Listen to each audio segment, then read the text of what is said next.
Sometimes it's not the shouting that tells you your world is about to break. Sometimes it's not the slammed door or the cruel words. Sometimes it's a missing chair. That's all it took. One chair at my daughter's wedding rehearsal.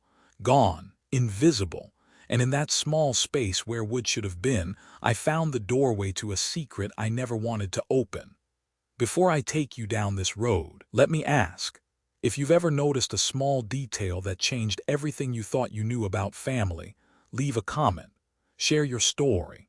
And if you want more stories like this, stories that remind us how fragile and how strong love can be, please like this video and subscribe. It means a lot to keep these stories alive. The Lakehurst ballroom was dressed like a bride itself. White hydrangeas spilling from silver urns, chandeliers forgiving wrinkles and sins in equal measure. Strangers hurried in black clothes, making everything shine enough to make us believe love was simple if you just bought enough flowers. I walked in carrying nothing but years. 58 of them, if you count every bruise and every nail I'd driven into timber to pay for this day. My daughter, Emily, floated across the room in a rehearsal gown, cheeks pink with happiness. She didn't see the sweat that had built this moment, the overtime shifts, the bad knees, the dinners eaten alone while she studied. She only saw fairy lights, and I was glad. The maitre d' approached me with an apology folded into his bow tie. "Sir, forgive me, but table 17 seems to be missing a chair." I frowned, glanced at the floor plan displayed on an easel nearby. 16 tables, each one round, gleaming, perfectly set.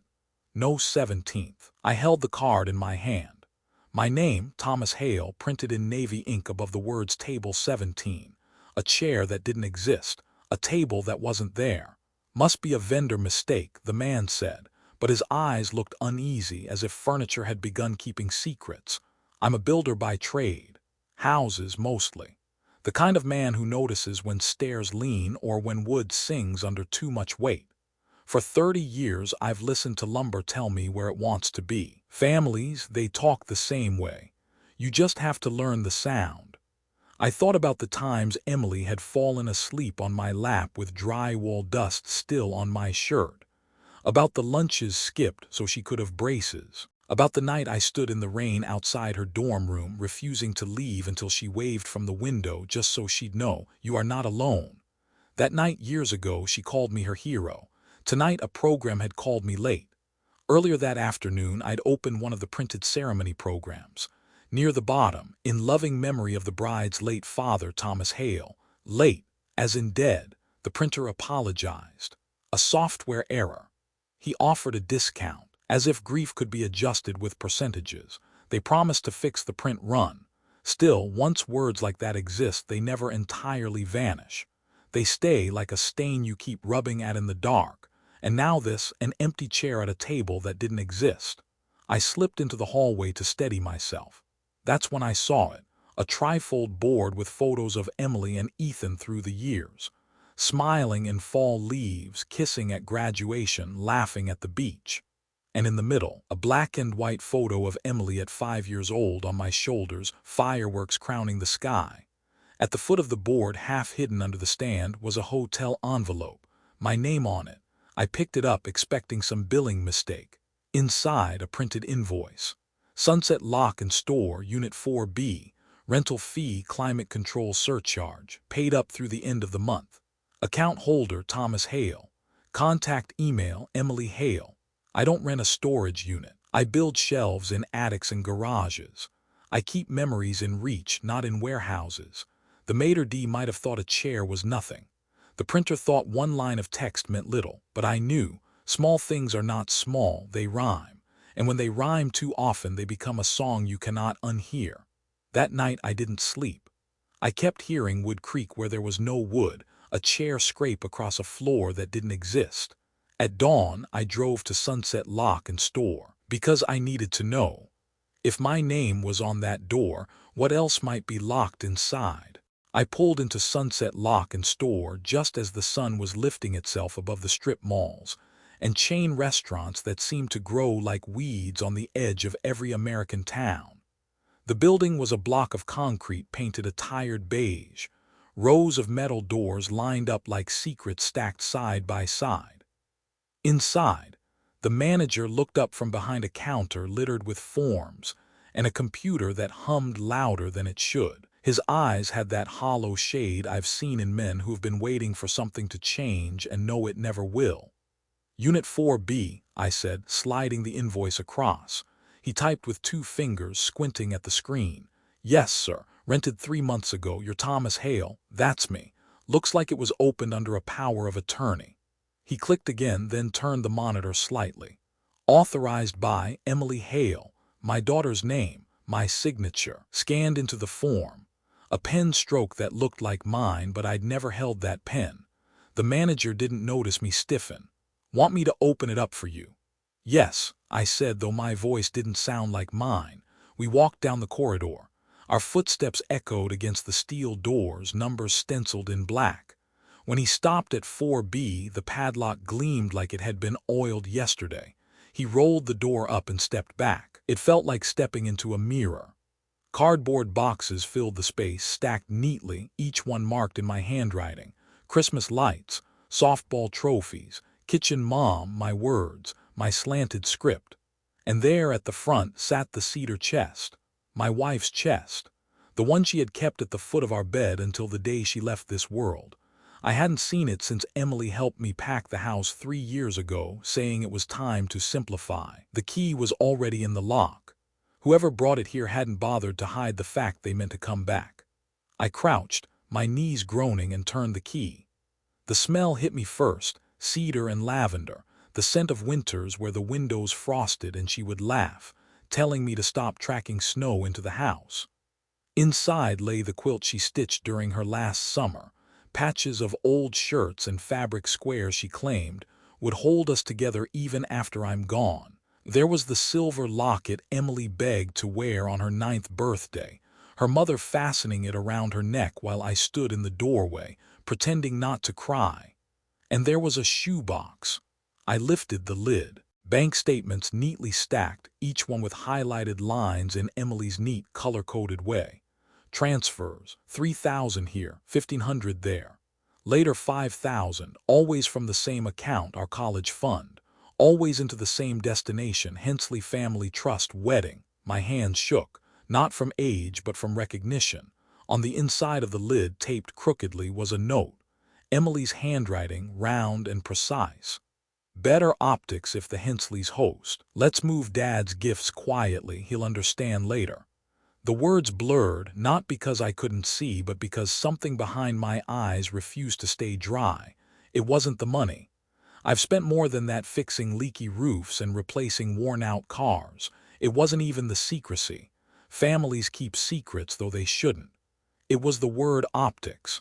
Not love, not gratitude, not partnership. Optics, the kind of word men in boardrooms use when they're selling something that isn't what it seems.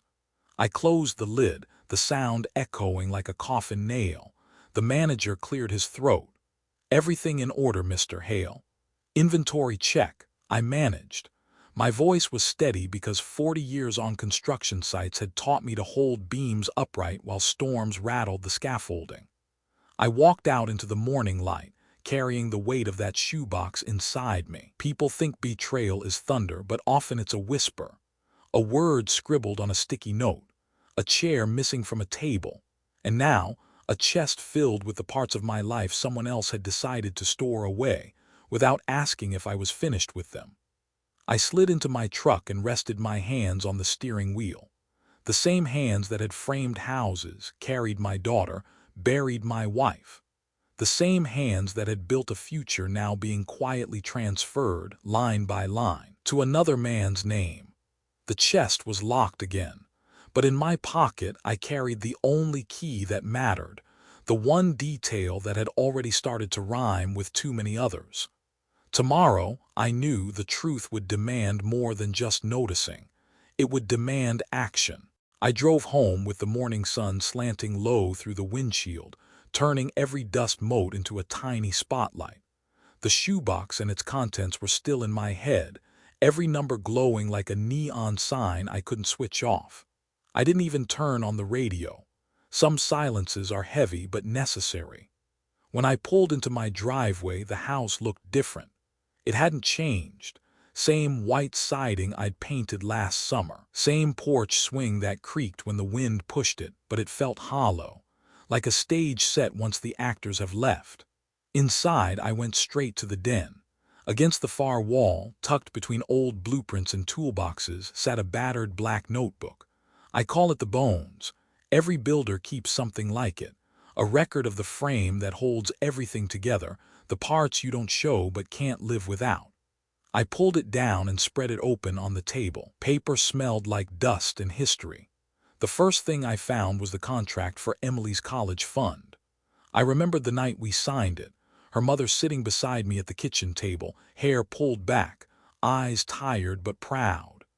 Emily was in middle school then, elbows on the table, grinning at the idea of college like it was a fairy tale. I had written in bold ink, "No withdrawals without Dad and Emily both signing." Just in case life gets clever about stealing. I traced the words with my finger. Life had gotten clever indeed. The next document was our will, dated 15 years ago. My wife's handwriting curved next to mine. "Everything we have, we give to Emily." She had underlined "we."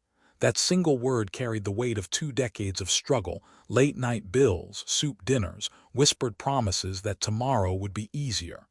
I found the disability check from the year my back gave out. I'd been laid up for 6 months, helpless, bitter. Emily, 14 at the time, had written on the envelope, "We'll get through this, Dad, promise." Promises. They're lighter than air when you speak them, but heavier than stone when you break them. I leaned back in the chair, staring at the ceiling fan spinning lazily above me. My wife's voice came back, soft and sure. "You don't shout at a cracked beam, Tom. You shore it up quietly, then fix it in daylight." She always had a way of folding construction lessons into life. For a moment, I wanted to believe the shoebox was a mistake, that Ethan had pressured Emily, that she didn't understand what she was signing, that maybe she thought she was protecting me by hiding details. But then I remembered the word on that sticky note, optics. That wasn't the word of a confused child. That was the word of someone calculating how the world would see her. My chest tightened, not just from betrayal but from fear.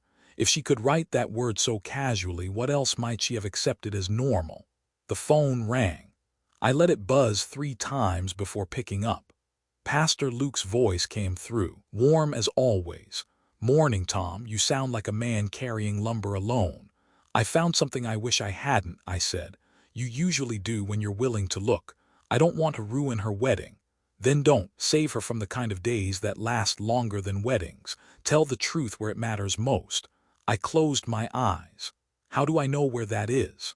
He was silent a moment, then said, "You've built houses for 30 years. You know where the load-bearing walls are. You just need to decide if you're willing to knock through one."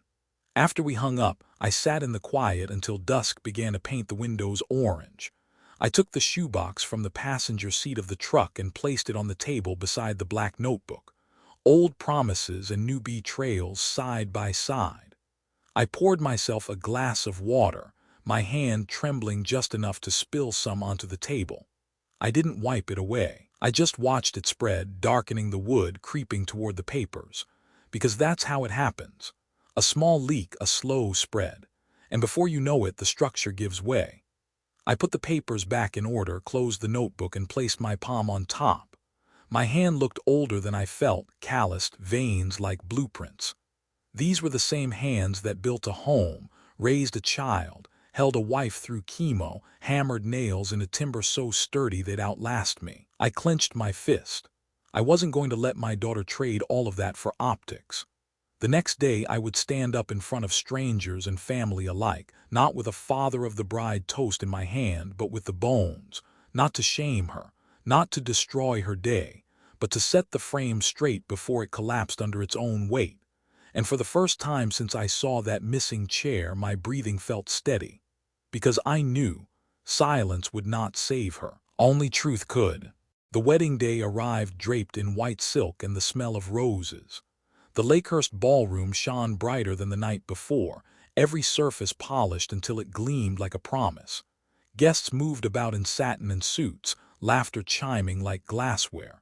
For them, this was a celebration. For me, it felt like standing in the skeleton of a house where I already knew the foundation was cracked. Emily floated past me, her dress a cloud trailing light. "Dad," she whispered, squeezing my hand. "Today's the day. I want everything to be perfect." Perfect, that word again. It used to mean scraped knees mended with a bandage or a roof patched before the storm. Now it meant illusion optics, as she had written. I kissed her forehead and smiled, though my jaw ached from holding it in place. "It will be," I said. The ceremony passed like a dream. Ethan waiting at the altar, Emily walking alone just as she wanted, guests dabbing their eyes, a minister declaring vows as if words alone could hold a family together. I clapped with the others, cheered, even forced tears when expected. But inside, the black notebook and the shoebox pressed against my ribs, louder than any hymn. Dinner came. Plates of steak and salmon, clinking cutlery, champagne flutes lifted in joy. And then the bandleader tapped the microphone. "Ladies and gentlemen," he announced, a few words from the father of the bride. Applause rose like a tide. Eyes turned toward me. I stood, folder in hand, not the speech I'd written, the safe one filled with jokes about thermostats and stories of Emily's first bike ride, but a different folder. The bones. I walked to the microphone. My heart pounded, but my voice came steady, years of shouting over machinery lending it weight. "I built my first staircase when I was 19, I began. It wobbled. I'd done the math but not the listening. The inspector told me, 'Wood talks. Your job is to hear what it wants to be.'" A polite laugh rippled through the crowd. Safe ground so far. I let the pause stretch, then added, "Families talk too, not always with words. Sometimes with small things, a missing chair, a program that calls a living man dead. A storage bill with your name on it for a place you never rented." The room stilled. Forks froze halfway to mouths. I set the folder on the table beside me, its papers rustling like dry leaves. "I'm not here to embarrass anyone," I said. "I'm here to set something that's out of plumb level again." I turned toward Ethan. His pale lawyer's eyes widened just enough to betray recognition. "Did you ask Emily to move money from her college fund, money her mother and I worked years to build, so that your family could appear to host this wedding?" A gasp ran through the room like wind through broken glass. Emily stood, her face pale. "Dad, her voice cracked. "I thought it was a gift. Ethan said it would be better, that it would look right. When a gift requires you to take what isn't yours to give," I said, my voice softer now, "it isn't a gift, it's theater." Murmurs swelled, some shocked, some disbelieving. Ethan's father shifted in his chair, jaw set like stone, but Ethan himself stared at the table, knuckles white against the linen. I opened the folder and held up one of the highlighted statements. "Tomorrow morning at 9, we'll go to the bank. We'll return what was moved. We'll rewrite which flowers we can afford, or we'll choose flowers that don't require us to lie. But tonight I won't pretend not to see what I've seen." I closed the folder and stepped back from the microphone. "That's all I have to say." Silence. Then from the back corner, a single clap. A man by the bar, bold or drunk enough to lead. Another joined, and another, until the room, uncertain but compelled, was applauding. Not for a wedding toast, not for a joke or a story, for something else, something raw, something harder to swallow but impossible to ignore. Emily's eyes filled with tears. She crossed the room and pulled out the empty chair beside me, the one meant for a ghost table. She sat, her hand finding mine. Ethan rose slowly, his face pale, his suit suddenly too tight. He walked toward us step by step until he stood at my side. And then, to everyone's shock, he dropped to one knee. "I was wrong," he said, his voice shaking. "I wanted us to look like the generous family. I forgot to be one. I asked Emily to move the funds. It was me. I'm sorry." Gasps again, sharper this time. Ethan's father half rose, outraged. "Ethan." But Ethan lifted a hand, cutting him off. His eyes stayed on me.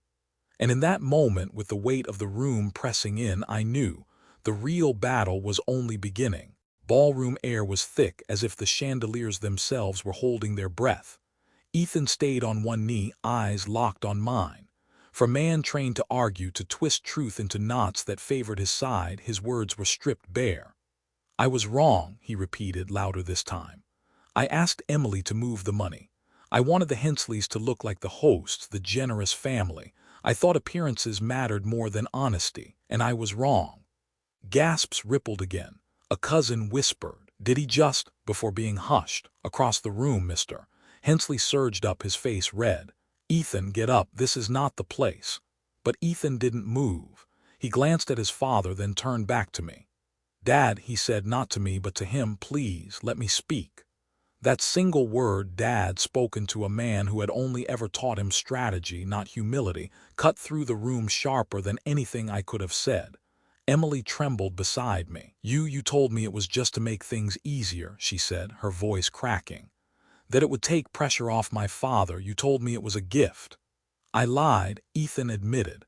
"I wanted control. I wanted us to be admired. I thought if we paid for everything, people would respect us, but it wasn't our money to take, and it wasn't respect. It was vanity." The crowd stirred uneasily like wheat before a storm. Emily rose, the train of her dress whispering against the floor. She crossed to the microphone. Her hands shook, but her voice, her mother's voice in its steadiness, rang clear. "We wanted perfect," she said. "We forgot what perfect means." The room stilled again, every eye on her. Perfect doesn't mean flawless. It means honest. It means standing beside the people who raised you, not behind the people who want to erase them.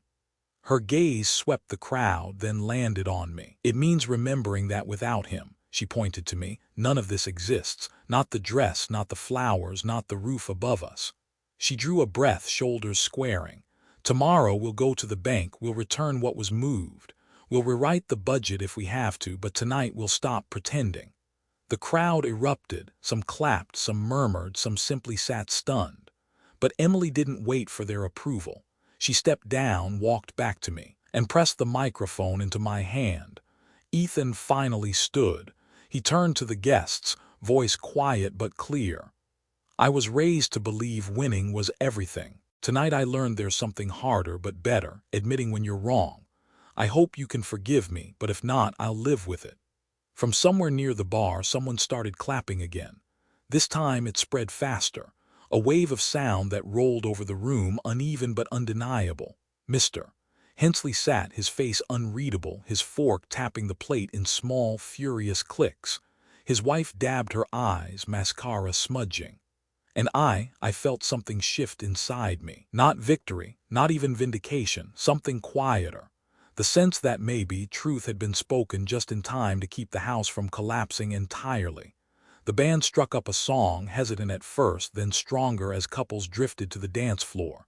The celebration resumed, not quite the same, but not destroyed either. Near midnight, Emily returned, holding something small. She pressed it into my palm, a key, the cedar chest key.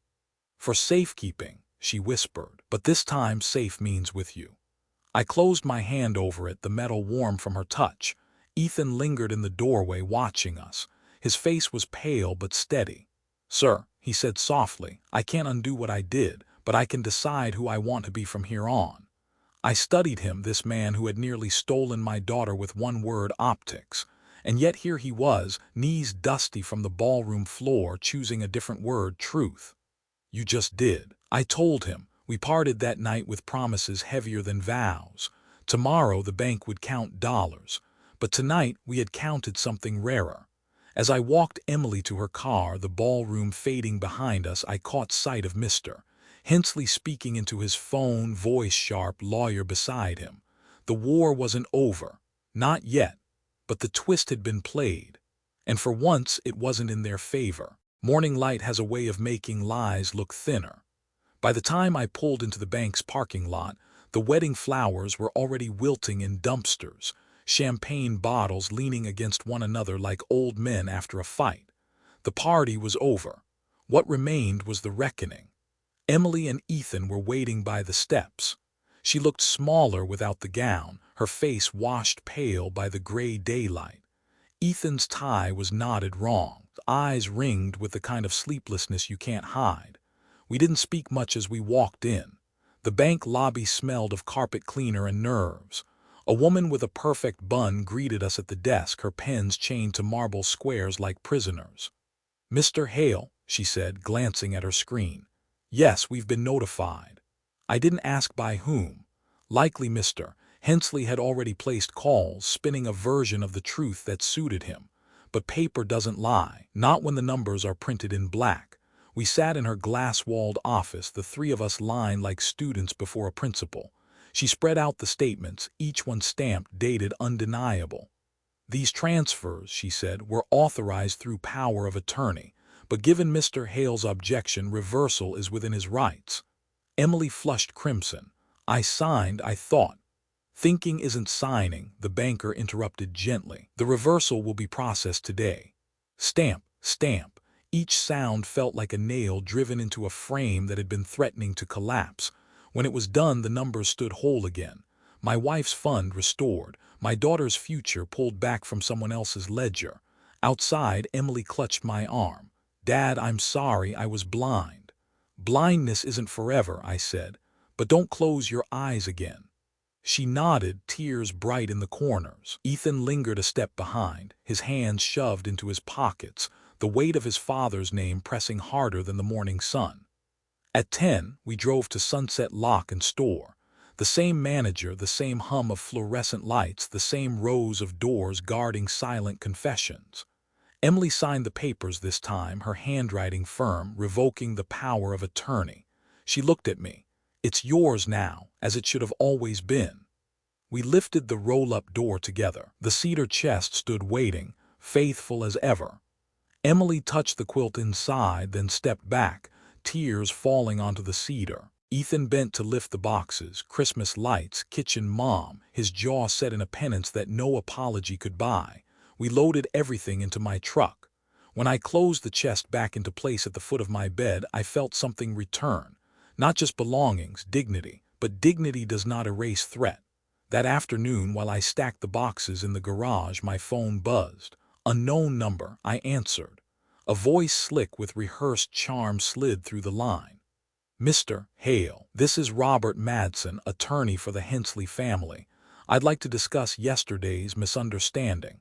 "Nothing misunderstood," I said. He chuckled, practiced. "Appearances are dangerous, Mr. Hale. What you did, publicly accusing your son-in-law, humiliating the family in front of hundreds, it could be construed as defamation. Our clients are considering their options." I leaned against the truck, sweat cooling on my back. "Tell your clients the only thing I defamed was their appetite for appearances. The truth doesn't need a lawyer." A pause, then softer. "Be careful, Mr. Hale. Wars aren't won in ballrooms, they're won in offices like mine." The line clicked dead. I stared at the cedar chest through the open doorway. My wife's quilt peeked from the lid, stitched squares of fabric bound together by threads stronger than pride. Emily came in just then, Ethan trailing. "Everything okay?" she asked. "Fine," I lied, sliding the phone into my pocket. But I knew better. Yesterday had been a battle, tomorrow would be the war, and the Hensleys were not done fighting. The hotel library was a place meant for quiet victories. Mahogany tables polished until you could see your reflection. Shelves lined with leather-bound books no one had opened in years. Lamps glowing with the soft arrogance of old money. It was the kind of room the Hensleys loved. I walked in with Emily and Ethan at my side. My boots clicked against the parquet floor, sounding out of place among the silk dresses and imported shoes. At the far table sat Mr. Hensley, his lawyer, and his wife. Their posture was perfect, but their eyes betrayed fatigue like gamblers forced to bet with coins they didn't own. "Mr. Hale," the lawyer greeted, rising with a smile practiced in too many mirrors. "Thank you for meeting with us. We'd like to clear up this unfortunate situation." "Unfortunate," I repeated, pulling out a chair. "That's one word for it." Emily sat beside me, hands clasped in her lap. Ethan remained standing a moment longer, torn between the two families, then sank into the chair at my right. His silence was louder than any introduction. The lawyer shuffled papers, spreading them like cards on the table. "Our records show that the financial adjustments in question were made under proper authorization. No laws were broken, no malicious intent." Authorization forged under pressure, I countered. Intent doesn't vanish just because you call it something else. Mr. Hensley leaned forward, his cufflinks catching the light. We were simply trying to ensure the wedding ran smoothly. Presentation matters in these circles. We didn't mean to offend you. By erasing me, I asked quietly. By seating me at a table that didn't exist. By storing my wife's chest in a warehouse without asking. That wasn't smoothing. That was sanding me out of the picture. Emily's breath hitched, but she lifted her chin. Dad's right. She turned to the Hensleys. You made me believe it was about generosity. It was about control. Mrs. Hensley's eyes filled with tears. We only wanted you to have the best. The best isn't bought with stolen money, I said. Ethan finally spoke, his voice low but steady. Mom, Dad, this ends here. I stood in front of that room last night and admitted what I'd done. You taught me to fight for appearances. Thomas taught me to stand in the truth. I choose the latter. His father's face hardened, jaw working like a machine about to break. You're humiliating this family. No, Ethan said. You've already done that. I'm trying to save what's left. The lawyer cleared his throat, sensing the tide turning. Perhaps we can issue a statement of apology, reimburse any expenses. No reimbursement, I cut in. Return what's ours, keep what's yours, but stop mistaking ownership for care. I built my family with love, not with optics. You don't get to buy your way into rewriting that. The silence that followed pressed against the bookshelves. Dust motes danced in the shafts of lamplight, the only movement in the room. Finally, Mrs. Hensley whispered, we'll withdraw, no more interference, I promise. Her husband shot her a sharp look, but she didn't flinch. I stood. That's all I came for, the truth returned to where it belongs. We walked out together, Emily's hand gripping my arm, Ethan following with his shoulders heavy but head high. As the doors swung shut behind us, I caught the faintest glimpse of Mr. Hensley slamming his fist against the table, papers scattering like frightened birds. For the first time in years, I thought, maybe Ethan wasn't just marrying into my family. Maybe he was walking out of his. But war has a way of finding new battlefields. And I knew this wasn't the end. News in a small town doesn't walk, it runs. By the next morning, before the coffee in my thermos had cooled, whispers were already spilling across breakfast counters and barber shops. Some said I'd ruined my daughter's wedding. Others claimed I'd saved her marriage. Most, like people always do, said both, and then went back to their eggs and errands. At the hardware store, a man I'd known 20 years clapped me on the shoulder. Heard you stood up to the Hensleys. About time someone did. His voice was cheerful, but his eyes carried the warning. People would be watching me now, not them. Later that week at the construction site, a subcontractor approached me with a grin too wide. Congratulations on the wedding, Tom, and the drama. Wish I'd brought popcorn. The men around him chuckled nervously, waiting to see if I'd laugh too. I didn't. I bent back over the blueprints and kept my pencil moving. The town had already chosen its jury, and in their eyes, my every move from now on was evidence. Emily and Ethan didn't hide.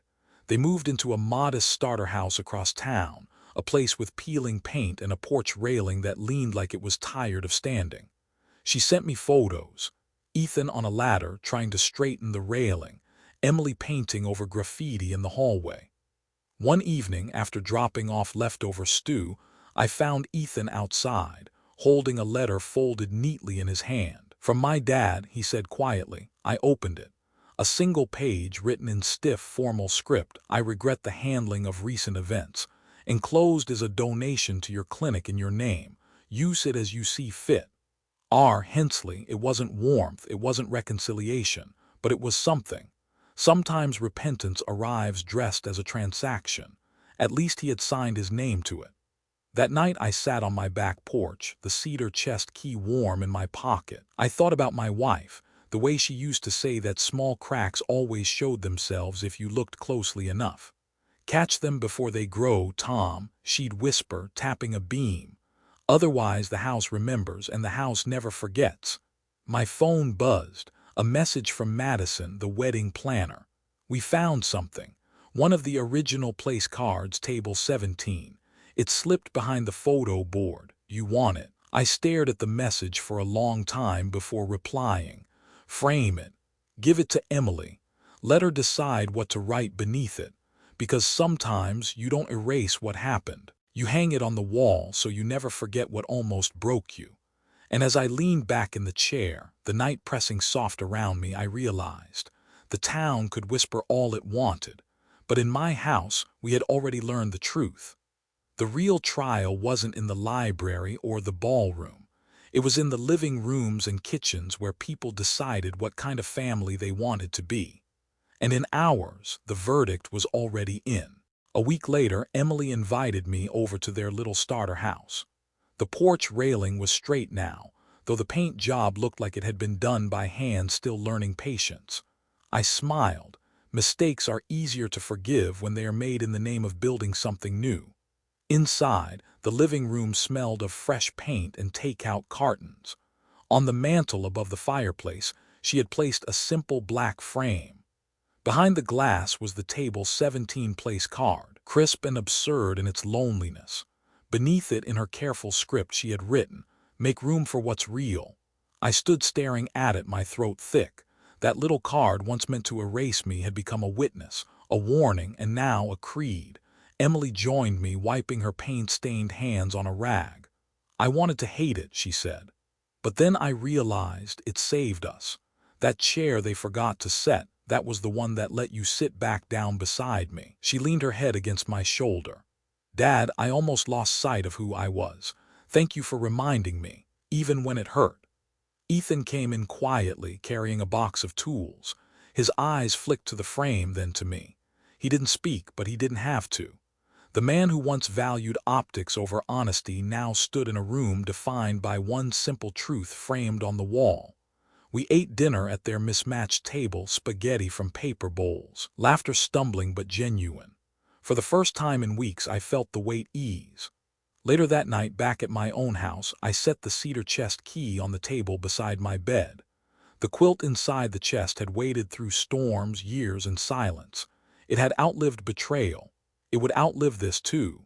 I lay down, staring at the ceiling fan, and realized something. The town might still whisper, the Hensleys might still scheme, but my daughter had spoken louder than all of them. She had written the caption, and she had chosen truth. Rain came the following weekend, steady and soft, tapping against the windows I had installed myself 20 years ago. I sat in my bedroom, the cedar chest at my feet. The quilt lay folded neatly inside, its colors dimmed with age but still stubborn against time. I let my hand rest on the fabric, tracing the stitches my wife had sewn. The house was quiet now, honest quiet, not the hollow kind that comes when someone is pretending. Outside, I heard tires crunching gravel. A knock followed. It was Ethan. He stood on the porch without an umbrella, rainwater slicking his hair flat against his forehead. In his hands was a small wooden box. "I made this," he said awkwardly, holding it out. "It's not much, but I wanted to build something that wasn't for show." I took it. The box was plain pine, edges uneven, nails not perfectly sunk, but it was solid, his first honest work. "You'll get better," I told him, setting it beside the cedar chest. "What matters is you started with your own hands." For a long moment we just listened to the rain. Then he said, voice low, "I never really had a father who taught me what mattered. I hope you'll let me learn from you, even if I don't deserve it yet." I studied him. The man who once nearly erased me was now asking to be taught how to build.